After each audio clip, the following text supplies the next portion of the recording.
This time it's my pleasure to introduce our featured speaker for tonight, Specialist Forward Casey Culler of the 82nd Airborne.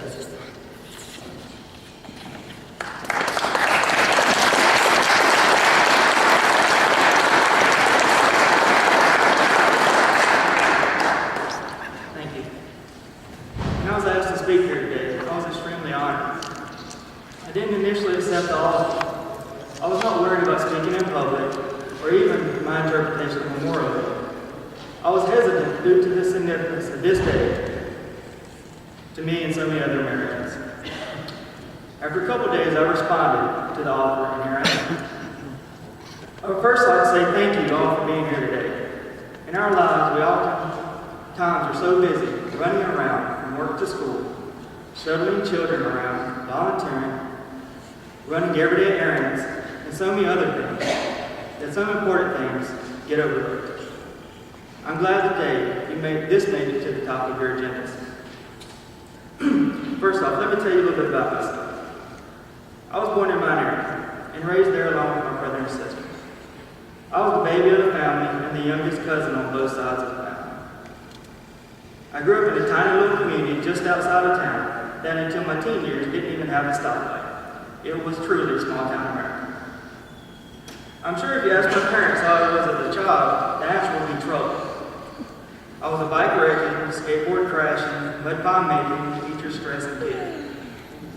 I loved the outdoors and spent most of my time outside, and this has continued throughout my life.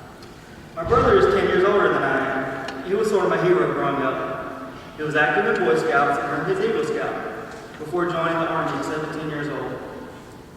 My brother served this nation for more than 26 years and retired a few years ago as a Chief Warrant Officer 4 at Fort Bragg. But my brother was only one of the most recent members of my family to serve the nation. I have 3 uncles who served in the Army, 2 of which in Vietnam, and one of my grandfathers served in World War II in the Navy, and my father served in Vietnam in the Army.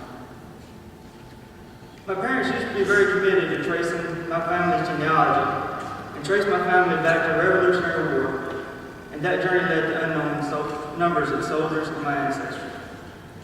During my teens and into my 20s, I had no clue what I wanted to do. I found myself bouncing from dead-end job to dead-end job. Though my dad and brother had both been in the Army, they had never once even pushed me to do that.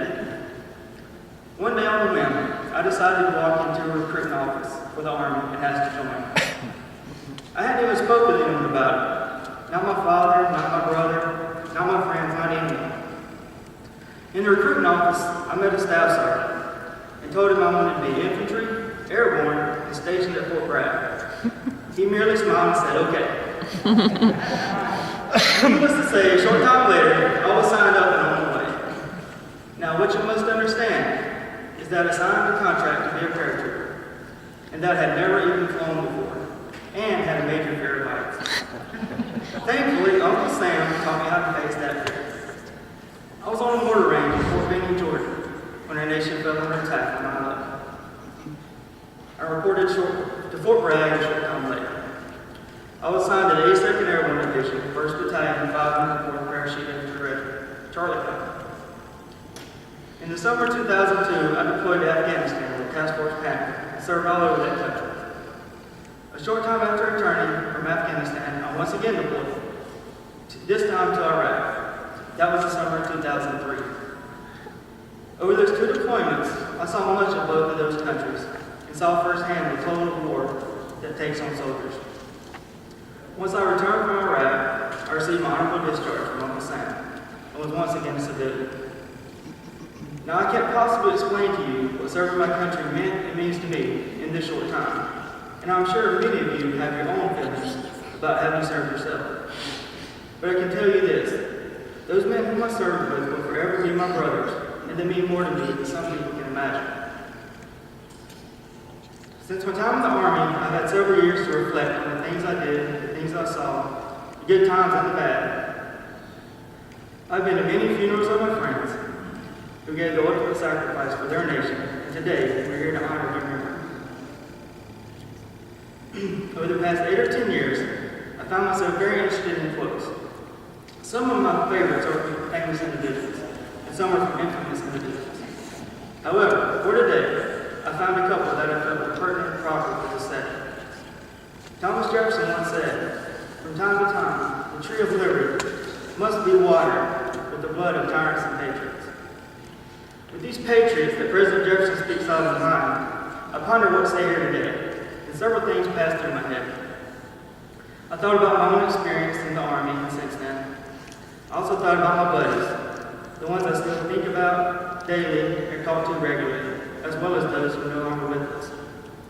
I thought about the good times and the bad, the sleepless nights, and the awesome times we had. The things that kept passing through my head seemed to be focused on a few words: honor, courage, integrity, and commitment. As I sat and thought about these words, my friends, the good times and the bad, I found myself being driven towards commitment. Today, that's what I want to talk to you about: commitment. Commitment to your friends and your nation. I did have some reservations about this topic and the speech as a whole still. I kept asking myself, how can I talk to this audience about commitment?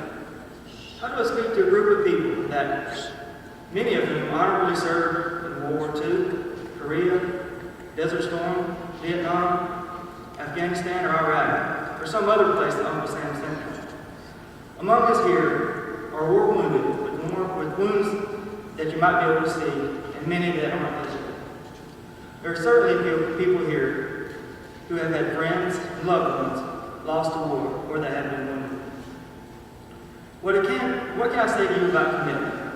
Well, I've seen commitment, and though it might be hard to narrow down to a few words, I know commitment when I see it.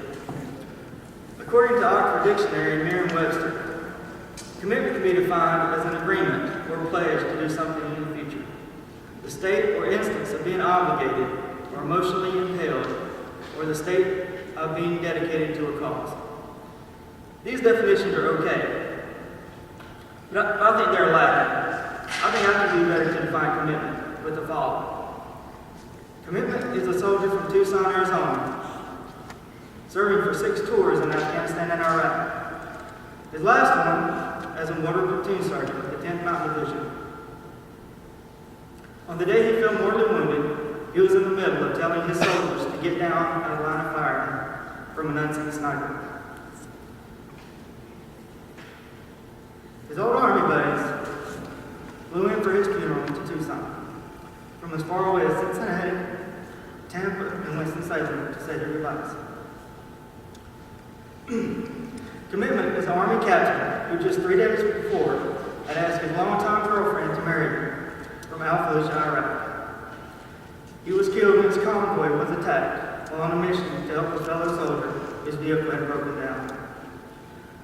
The officer was so loved by the soldiers' lives he had touched that every year on December 28th, one of his soldiers speaks to his mother via phone or email, just to let her know that her son isn't forgotten. That's been happening for 7 years now. Commitment is a paratrooper on his 5th tour in the desert, being hit with an IED and losing an arm. He then came home and was medically retired, but he did find a new job. This one with the Wounded Warrior Project. At the Wounded Warrior Project, he's an ambassador that regularly meets with soldiers that have recently suffered traumatic injuries. At the Wounded Warrior Project, he speaks with newly injured soldiers and explains to them that their life isn't over and that like he does, they can live full lives still. Commitment is a soldier being hit with a mortar in Iraq and losing use of his arm due to a massive injury. This soldier too was medically discharged, but refused to let the injury keep him down. So with years of rehab, he regained use of his arm. Now he serves again, this time as a police officer. As a matter of fact, due to his exemplary service, he was just awarded Maryland's Police Officer of the Year. Commitment, as we can all see, is ever present in our military. The soldiers, sailors, Marines, and airmen that have given their lives for this nation know of this commitment. They sacrifice for a greater cause, and today we honor their memory. I started thinking about the commitment of our nation's men and women. All the corners of the world they have fought and died on for the freedoms we enjoy today.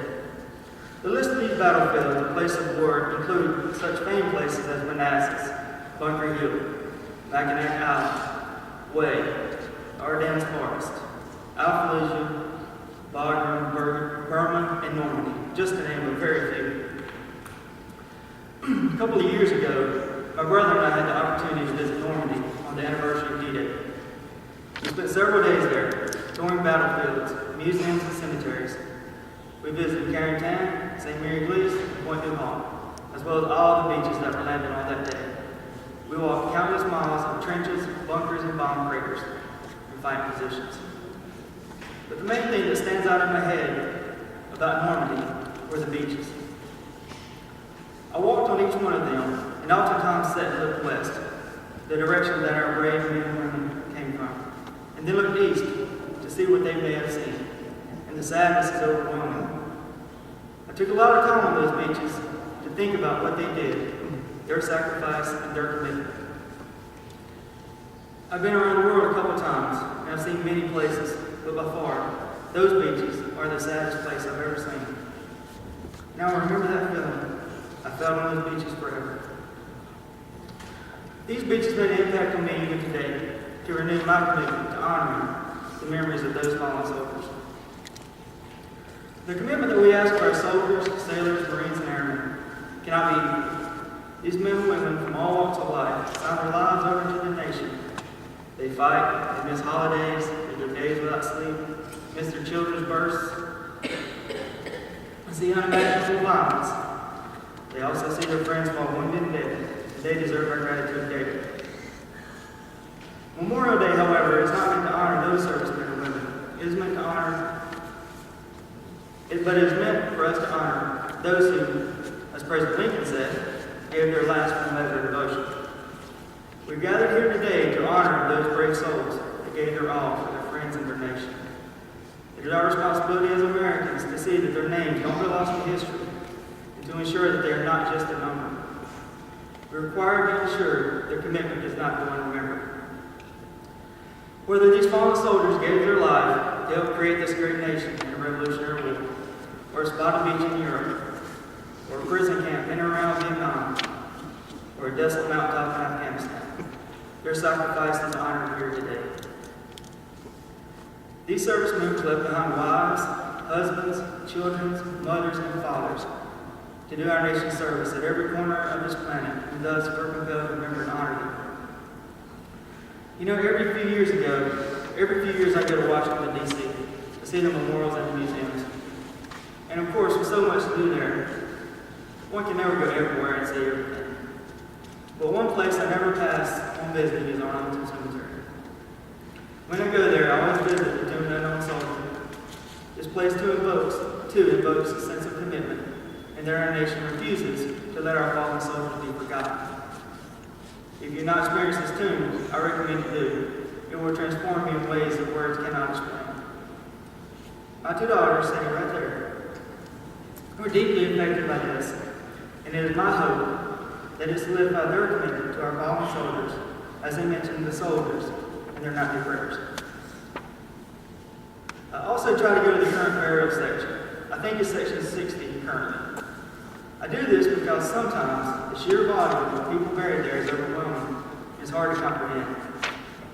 We all hear the death tolls on the news, but when you see freshly torn dirt or a temporary paper marker where the headstone was soon standing, this turns those statistics into real people and real commitment.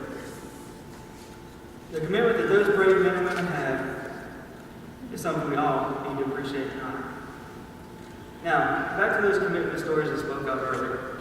The soldier from Tucson who gave his all to my great friend, Sergeant First Class Tyler Harris. The Army captain who gave his life responding to a fellow soldiers disabled vehicle in Iraq was my good friend, Captain Ernesto Adrian Blanco.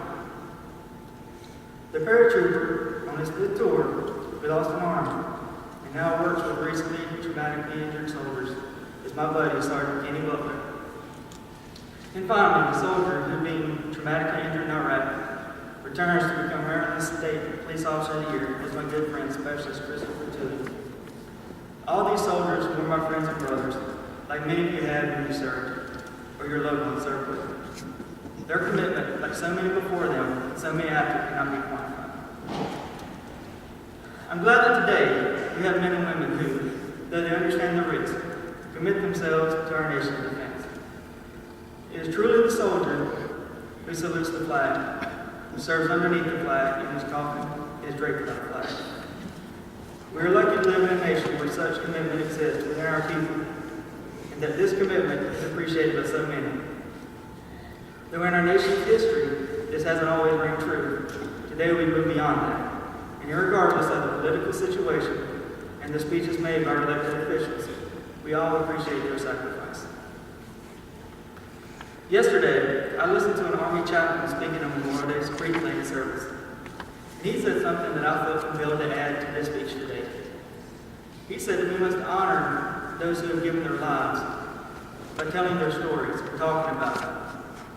They have stories just like you and I. We are lucky enough today to share our stories, but they are not. We are charged with carrying on their stories and their legacy, and we must do this to honor their commitment to our nation. There's something else I need to say today. I want to say a deep heartfelt thank you to my loving wife, Connie. She married this young soldier, not having any clue what she was getting herself into. She moved to a foreign land known as Fayetteville, North Carolina, where she knew not one other soul to be with me. She stood by me through the deployments and since then. Though sometimes I cannot tell her what I'm thinking, or why I'm thinking it, or why I do the things I do, she stands by my side and says it's okay. So today, I challenge you all to keep that commitment to our nation and those who serve it. Not only today, Memorial Day, and not just Veterans Day, but every day. At night, when you say a prayer, if you choose to do so, say an extra prayer for those men and women in uniform, both today and yesterday, and a special one for those who gave their last full measure of devotion for their country. Finally, I'll leave you with one last quote from George Orwell. He once stated, "We sleep safely in our beds because rough men stand ready in the night to visit violence on those who would do us harm." Today, Memorial Day, we honor those rough men and women who gave their all for their nation. Thank you for being here, honoring and remembering those men and women who gave so much to us. I implore you to renew that commitment every day and to not forget those who sacrificed their lives. God bless you all. God bless America.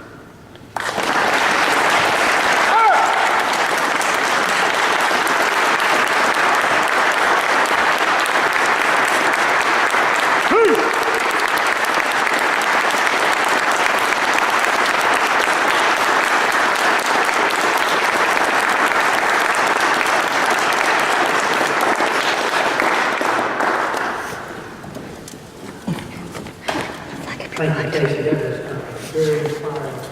Thank you very much.